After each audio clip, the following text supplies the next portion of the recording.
On peut effectivement s'interroger sur le lien qui existe entre Noël, sa naissance d'un enfant, et ce qu'on appelle aussi la Trinité, c'est-à-dire l'intériorité même de Dieu, la relation qui est au cœur de l'un.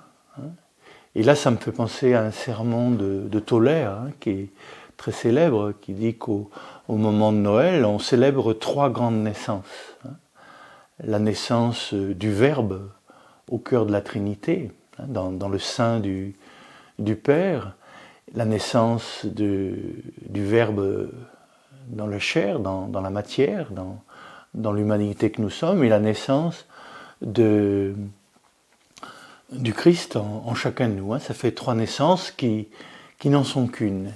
Et je pense à ce que dit Paul à propos de la révélation qu'il a reçue sur le chemin de Damas. C'est cet homme qui était un fanatique, un intégriste, qui au nom de Dieu voulait détruire ceux qui croyaient d'une autre façon, puisqu'il considérait les chrétiens comme des hérétiques. Cet homme reçoit sur le chemin de Damas cette révélation à la fois d'une lumière, d'une présence qui l'enveloppe, et d'une présence qui lui dit « je suis ». Égoïmie, qui est le nom qui a été révélé à Moïse. Et ce « je suis », c'est Yeshua.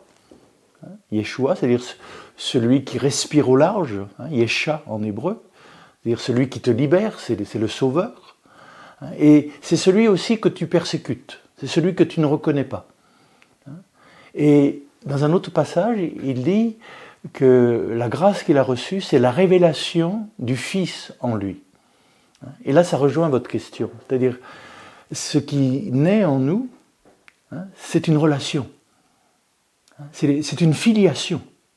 C'est pas simplement le petit Jésus qui naît en nous, c'est la relation des profondeurs de nous-mêmes avec ce que Jésus va appeler son Père et notre Père, son Dieu et notre Dieu.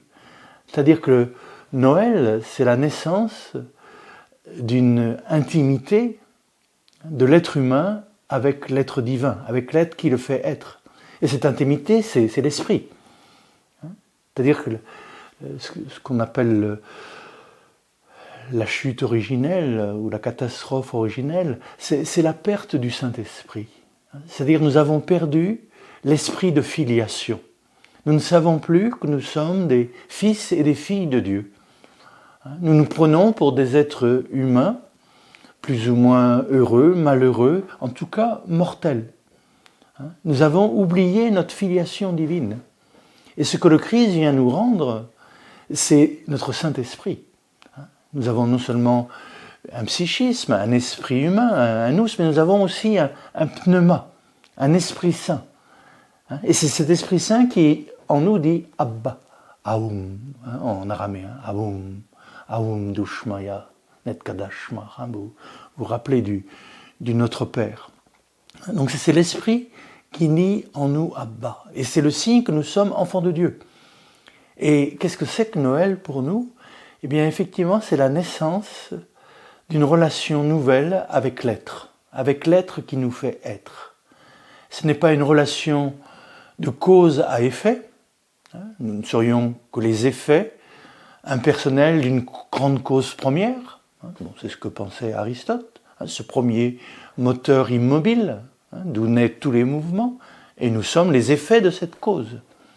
Là, ce qui nous est révélé, c'est que nous ne sommes pas simplement les effets d'une grande cause première, nous sommes aussi cela, bien sûr, mais pas que cela, nous sommes aussi les fils de Dieu, les fils du Père. Et ça, d'ailleurs, je pense au texte que je suis en train de traduire, l'Evangelium Veritatis. Justement, dans cet évangile, on insiste beaucoup sur ce nom du Père. Et on peut se demander pourquoi. D'abord, il faut écarter toute psychologie, c'est-à-dire Dieu n'est pas père comme Dieu n'est pas mère. Dieu n'est ni homme ni femme. Dieu est ce principe à la fois paternel et maternel qui nous met au monde.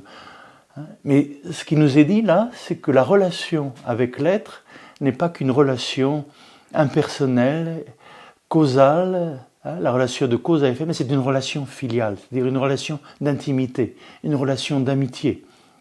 une relation d'amour. C'est ça qui est nouveau. C'est que notre relation avec Dieu, avec la source de tout ce qui vit et respire, c'est ce que Noël est en train de nous dire, ça peut être la relation d'un enfant avec sa mère, la relation d'un enfant avec son père.